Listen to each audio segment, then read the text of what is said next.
Kamustahin natin si Net 25 correspondent Jenaline Despi na nakisaya sa ginanap na selebrasyon sa Western Australia ng ika-100 at 28 anibersaryo ng Araw ng Kalayaan ng Pilipinas. Jenna.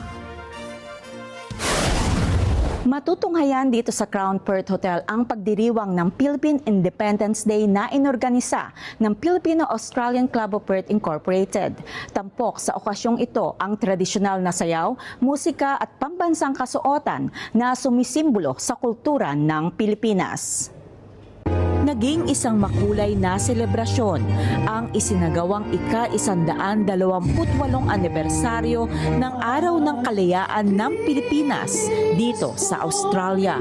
Inalala sa naturang okasyon ang katapangan at sakripisyo ng mga bayani ng bansa, bagay na nagpapakita ng patuloy na pagpapahalaga ng kasalukuyang henerasyon sa kasaysayan ng bansa. Dumalo sa selebrasyon ang government officials ng Western Australia, business at community leaders at mga miyembro ng Filipino-Australian community.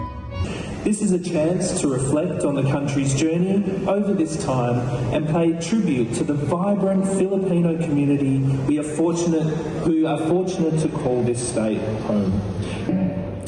This occasion honours the courage, resilience and determination of those who fought for freedom while also celebrating the rich culture, traditions and contributions of the Filipino people. The anniversary of Philippine independence reminds us of the courage, sacrifice, and determination of our forebears who fought for our nation's freedom and sovereignty. Sa programa, pinarangalan ng Filipino-Australian Club of Perth Incorporated o FACPI ang mga dati at kasalukuyang pangulo ng organisasyon. Kabilang sa mga pinarangalan ang iba pang mga personalidad para sa Community Service Award. Isang madamdaming rendisyon ng Bayan Ko ang inawit ni Perth-based singer Sheena Reyes Santos. Nagtanghal din ang Perth Filipino Dance Troupe Incorporated ng mga tradisyonal na sayaw tulad ng Pandango sa Ilaw, Kalinga Panga, at Singkil.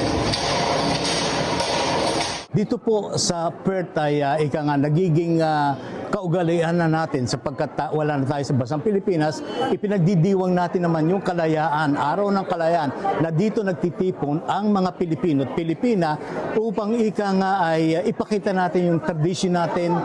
Thank you very much sa Net25 sa palaging pagsuporta dito sa community ng Filipino community ng Perth, Western Australia. It's really important that we really have to celebrate Independence Day. So I think this is a really very important event, and I hope, I can see everyone here. They're all gorgeous and everything. Taon-taon ay ipinagdiriwang sa Western Australia ang Araw ng Kalayaan, isa sa mga pinakaaabangang pagtitipon ng Filipinos dito. Mula rito sa Perth, Australia, Jenaline Despi, Net25 Australia, para sa mata ng Agila International. Trusted, connected, on point.